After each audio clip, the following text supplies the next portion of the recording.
Hello! I'm bored. I'm bored. I don't know what to do. I've done my little jobs and stuff that need doing. I'm sure there's more that I could find, but I don't really want to go looking for them, to be honest. So I'm just sort of sat here, stuck here, getting out and having a little walk, as is the instructions per daily exercise. But yeah, at the moment, I'm just sort of stuck here doing nothing. I've got Lily next to me, so that's always good. But I'm bored. I don't know what to do. So I thought I'd come on here and annoy everybody. It's a gorgeous day out there. So yes, we do have access to the garden today. Although it wasn't great yesterday. It's been bloody cold, isn't it, the last few days? It's been a bit overcast and glum, and we've even had the odd spot of rain. When I say spot, it's been downpour in some cases. But yeah, it's been okay. It's been all right.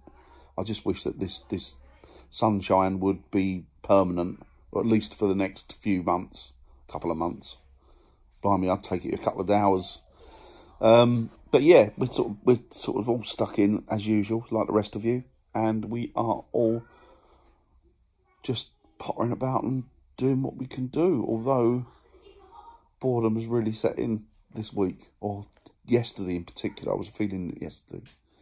I don't know what to say. I don't know what to suggest. It gets to the point, doesn't it, where you've said everything and you're in danger of repeating everything and going over old ground, which is not something that I wanted to do, as you know. But hey-ho, what can you do? The kids are all right. They really surprised me, actually, because they've adapted to it quite well. I know that they're not great lovers of school anyway. Well, that has got to the point where Willow has said that she would like to go back now, and not as much as I would like her to go back. But saying that, there's no way I'm going to send her back until they've got a lid on this thing. If they ever do get a lid on this thing, and I begin to think that they never will. It's like a genie, isn't it? Once you've let it out of the bottle, you're not going to be able to put that back. I don't know. I don't know what to suggest, really, but I do know that things can't carry on like this, and at some point there's going to have to be some lifting of restrictions. But again, you know, on the one hand, it's like, I've had enough. The same probably for everybody, and I can't do this much longer, and this is driving me mad. But then in the back of my mind, there's always this, yeah, but, you know, yeah, but, that, you know, there's a lot of danger still out there, probably. And of course, you're governed by what you're told, aren't you? And to be honest, I was sat down this morning and I thought about it, and I'm no wiser today regarding what's going on than I was at the beginning, to be honest. But then I don't think anybody is, up to and including scientists and politicians, and because it's an unknown quantity, isn't it? So we don't really know what route or path is going to take us out of this. I know that they've lifted restrictions in Italy now. And I was a bit concerned with Italy, really, because I noticed that a lot of them were dancing in the streets. There wasn't that much social distancing going on. And I'm thinking, but you know what? After all the crap that Italy's been going through, you know, is it too early? Is it, you know, certainly I don't think they should have been dancing next to each other and close to each other. And I think that they should have still adhered to the social distancing. And, you know, is it going to result in another bout of it? You know, are we going to end up with problems again? I don't know. I don't know. And it just concerns me. Is it one of those things that, you know, do you need to work together as globally to get on top of this, to shut it down and to put the cap back on? Because if different countries keep going out at different points, are they all going to stir it back up again? Is it going to go globally? I don't know. I don't know. Anyway, let's not concentrate on that. That's pretty negative, isn't it? We want to be positive on this channel. So, yeah, I mean, the one thing that I do really miss is I miss ghost hunting more than anything. It's driving me mad now. I really want to get out there and do some... Daddy. Yes, darling. Daddy, look at this paper clip. Wow, is that a magic paper clip? In my school bag. Oh, good. Show it to Mummy then. No, she already saw Did she? Okay. So the one thing I really want to do, kids, the one thing I really want to do is get back out there and do some more investigating again. I've been speaking to you know, the team, Gary, Adam, yeah, just Gary and Adam at the minute, really. Oh, we've also got, I'm trying to think. I can't think off the top of my head who's in my team. Isn't that madness? That's been stuck indoors. I'm going to stir crazy. But yeah, so I've been speaking to them. We've been keeping contact with each other and talking about what we're going to do once these restrictions are lifted, where we're going to go and what investigations we're going to carry out. I think we're actually going to have like a meeting, a team meeting online at some point, which would be something to look forward to and exciting. But I'm getting quite excited about the thought of going to various places and getting back out and doing investigations again. I miss them so much. They really are a massive part of who I am.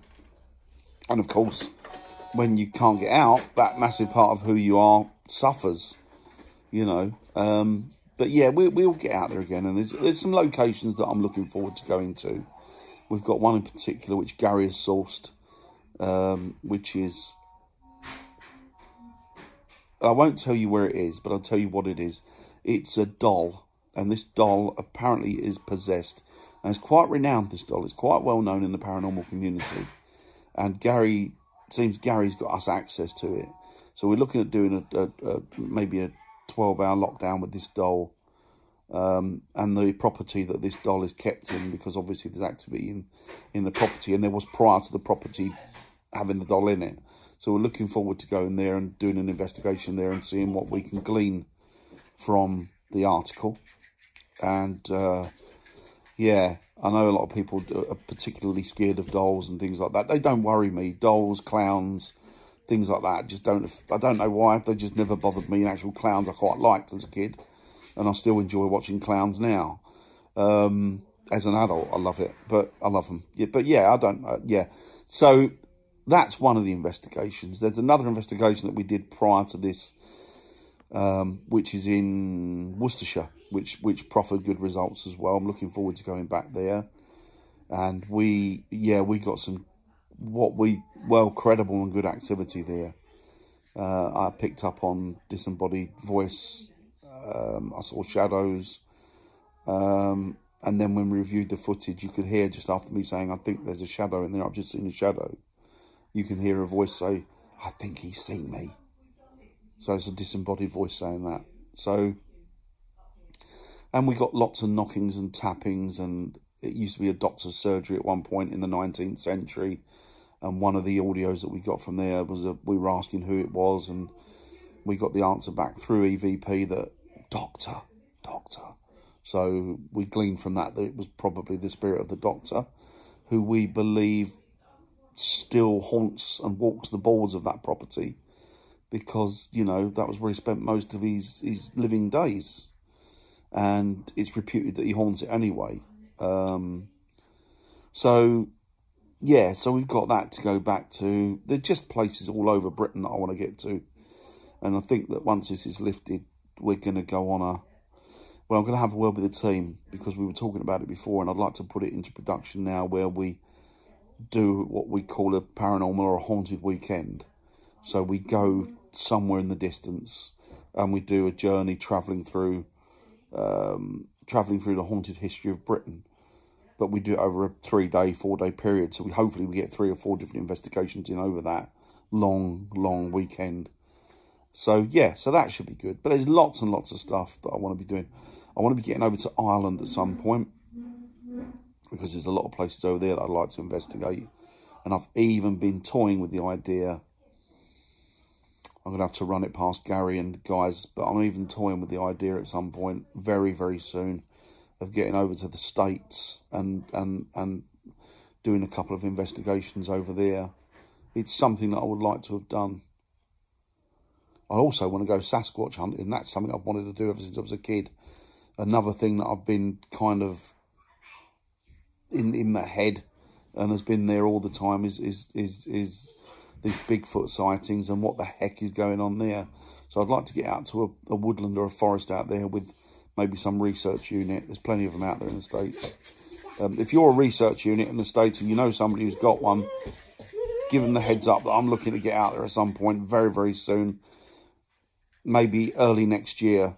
We'll see how it goes. Oh, yeah, early or mid next year, and hopefully get out there and maybe go Sasquatch hunting or go Bigfoot looking for Bigfoot. So that should be good. So there's lots and lots of stuff that we've got going on here, or we're thinking of in the background. But just waiting for it to come to fruition. And of course, nothing can move, can it? Because we're stuck in this situation. And until this eases, we can't do anything. And even then, I don't know what the restriction on flights are going to be. I guess we'll have to wait and see. Yeah, I've been watching a lot of paranormal programming on YouTube since this lockdown. Some of it very interesting. I've been looking at the disappearances in the national parks of North America, and the comparison to some of the disappearances that we've had over here, and some of them follow the same pattern that they do in the States, and not just here in America, but also places like Russia. Well, globally, it's globally. These sort of disappearances are happening globally, and nobody knows what they are, but they do seem to have a very supernatural taste to them. So that'd be interesting to you know, it has been interesting looking into that. But again, no answers. And the thing with the paranormal is that you may think you found an answer, but then that answer will then lead on to 20 more questions. And from them 20 more questions, each one will lead on to 20 more questions. If you think you found the answer to it, you'll never get there. Not in my opinion, you won't ever get there. So that's it, really. It's just, I just thought I'd have a ramble and ask how you guys are and what you've been up to, and you know, if you've got any plans for doing things once this lockdown has lifted. I'm certainly going to be going out in the camper van in Merlin and touring and looking at some places. I think Cornwall is actually the first on my list to get to once this is lifted, and I want to do a couple of videos about paranormal activity in Cornwall. So there's a few places I want to visit there. So that's it, really. I hope you're all happy. I hope you're all taking care of yourselves. I hope you're all keeping safe. And I will speak to you in the next vlog or video. Take care, guys. Bye now.